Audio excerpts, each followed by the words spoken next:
please welcome in our next guest, the esteemed Jim Lang, Canada's foremost NFL insider. Hey, Jim, good to see you, my friend. And we're going to jump right into it because we never have enough time. This week of NFL free agency, the free-for-all that it is, what's your take on it? Well, I mean, the part of the take on it is the salary cap keeps going up and up in the NFL. So teams have room to spend. That's why the Eagles got Saquon Barkley. That's why the Colts went out and got Joe Flacco. That's why a lot of these deals are made, is all of a sudden every year that cap is going up. And then it's also incumbent upon teams to make smart moves. Like Denver is carrying a ton of dead cap money because of the Russell Wilson debacle. And that hurts them. But teams who are smart with their cap and don't have a lot of dead cap money are able to spend freely in the offseason and grab guys they need. And this alters everyone's position and strategy heading into the draft. If you're the Eagles and you got Saquon Barkley and other players through free agency, you don't need to even worry about a running back going into the draft. You're going to look at other key positions. And I think that's what a lot of teams do now, Rod, is if they have the cap room, if they've managed the cap well, and they're looking at the head of the draft like, well, this is not a good draft for this position or that position. We'll sign this free agent, whether it's a cornerback or a running back or a tight end, whatever the position they think is key, and they'll worry about drafting other positions. Because unfortunately, every draft is not a good year for an offensive lineman or an edge rusher or whatever the position. So sometimes you have to go and grab a veteran. I'm going to ask you about Caleb Williams in a second, speaking of this year's draft. But I want to big picture this because everybody's micro-focused on what each team's done. What I'm hearing from the fans is no loyalty, too dizzying, hard to follow. I'll tune back in this season. It's not hurting ratings, Jim. It's not turning people off from the NFL, this carousel of players and teams and coaches, for that matter.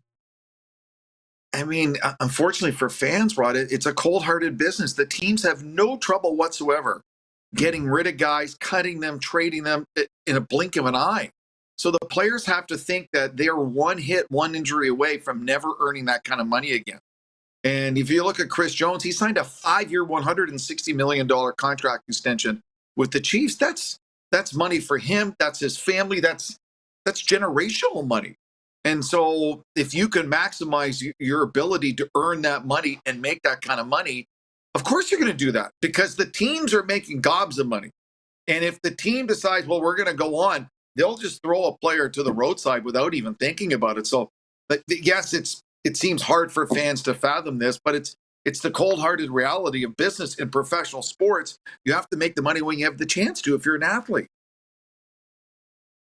We have breaking news on this Friday. Aaron Donald retiring at age 32 after 10 Pro Bowl seasons and a Super Bowl championship with the Rams. I feel like that caught us all off guard.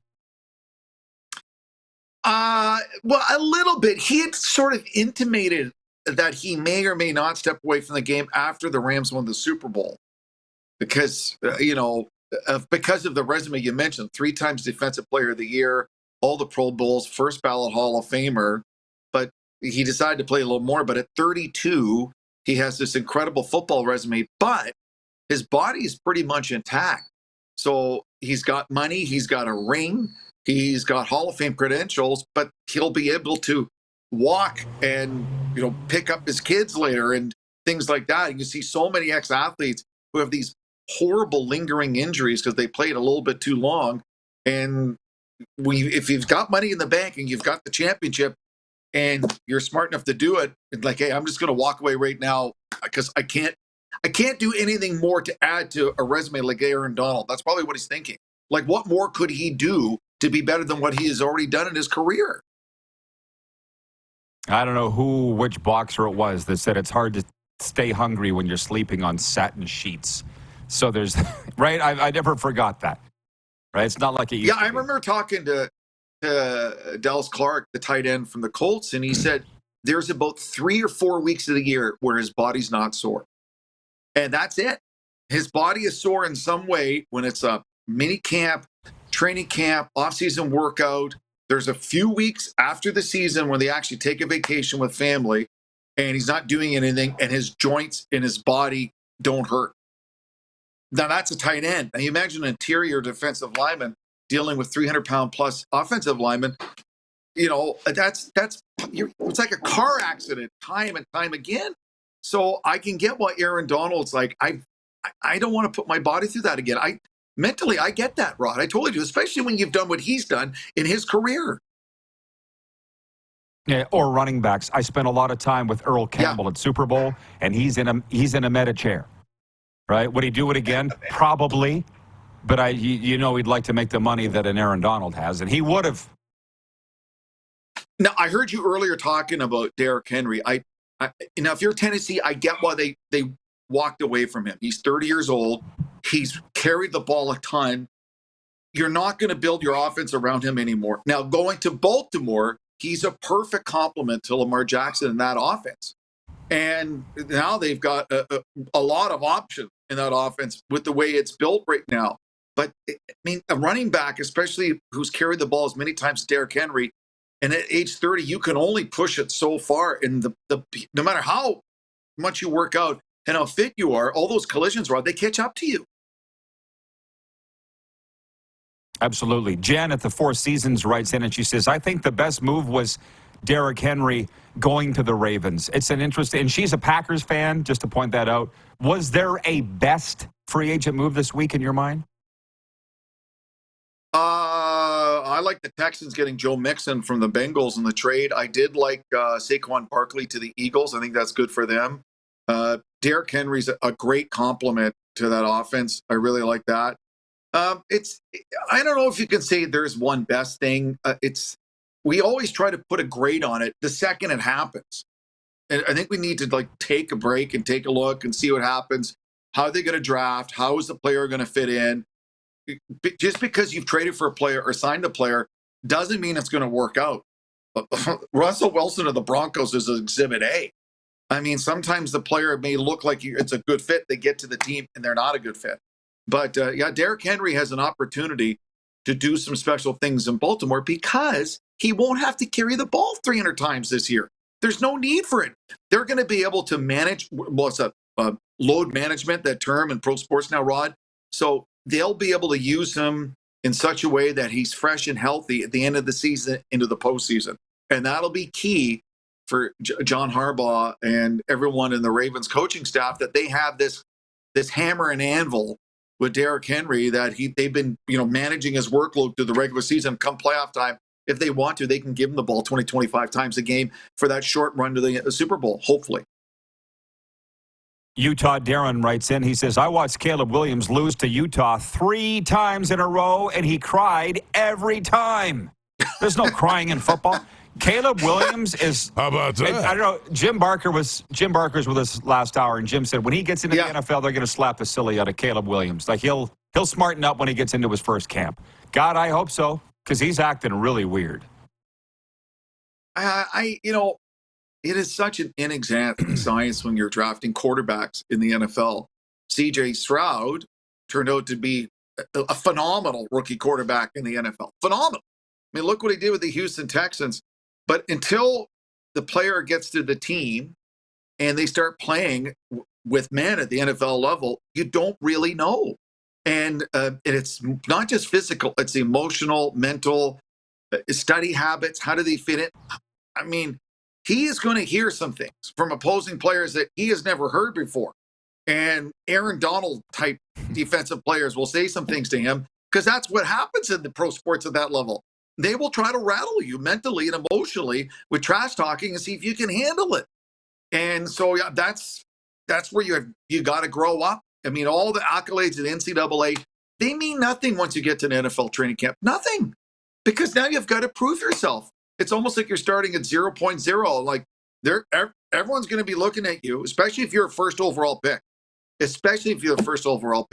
expectations from the management, the coaching staff, and your own players will be sky high to see if you were worthy of that kind of draft pick. Well, you mentioned something here earlier about, I think you said emotions. Call me crazy. Many have. I would draft J.J. McCarthy ahead of Caleb Williams based on his emotional maturity. And look what he did. He won a national championship with Michigan as it is. And I don't know if you know his mental health story, but he coached himself out of a dark place. He took it upon himself to do it. Obviously, I'm pulling for the kid, but here's Caleb Williams, who it appears still needs the help. If you want to talk about maturity, J.J. McCarthy's clearly first-round talent. He's moved into the first round based on the combine. I would take him. Rod, the problem is all of us mature at different levels. I mean, and that's the fact of life. I mean, I probably wasn't mature until my 30s, if I'm being brutally honest. And I couldn't handle the kind of pressure that some of these kids are going to be under, being a top 1, 2, or 3 draft pick and a quarterback and a leader with a 250-page playbook and having to understand all this stuff. Like, I'm looking at the mock drafts, and I think the best player going into the mock draft is probably going to have the biggest impact is Marvin Harrison Jr., probably going to number 4 out of Ohio State to the Cardinals, because he's going to have a lot less to have to do than a rookie quarterback. And he's such an elite talent. I think he is going to be, for my money, when we look back in this draft, the player had the biggest impact, I think, is going to be Marvin Harrison Jr. at Ohio State. I think he's going to have a phenomenal season in the NFL as a receiver. He's a game-changing type, but that just reminds me, I guess we have time here. Marvin Harrison didn't participate in the combine either, right? Like, I asked Jim Barker this last week because he was joining us from the CFL combine. I said, how do you feel about opting out? And Jim was like, for a lot of kids, there's nowhere to go but down. He goes, I'd opt out too. You know? Yeah, I mean, interesting way of looking at things. And even the players that do go to combines, they'll often tell the personnel, I'm not going to do the bench press test. I'm not going to do this test. A lot of times you're just going there to do the interviews. They're not doing any of the physical tests. And a lot of the teams, people forget this, do a private workout with these players at their practice facility, or bring them in or go to a neutral practice facility before they make their draft decision. So in the weeks leading up to the draft, say you're the Vikings, or say you're the Cardinals, or say you're the Bears, you will have a private workout with positional coaches, offensive coordinator, and personnel people, because it's such a huge decision and it has such big ramifications on the franchise if you get it wrong. So doing your due diligence, I mean, the combine is only one step in the process to the teams making that final decision on draft day and draft night and picking these players. For sure. Jim, we've covered it all, I believe. We're going to bring in Ernie Witt next. I appreciate the time, man, and enjoy the weekend. I just want to say Colorado Avalanche, my other favorite team. You were talking earlier. Think about their top 3 now. McKinnon, Rantanen, and Cale Makar. He's putting up ridiculous numbers, Cale Makar. I mean, it's unbelievable how good he is as a defenseman. You want to make a Stanley Cup final pick just for fun? I won't hold you to it. Florida, Colorado. Ooh, how about I'd that? take it. That would be a doozy. That would be yeah, you don't want to say Leafs because you don't want to break your own heart. I get it. No, Thanks, Jim. It's broken too many times. See you, bye. Exactly. All right, Jim Lang, Canada's foremost NFL expert.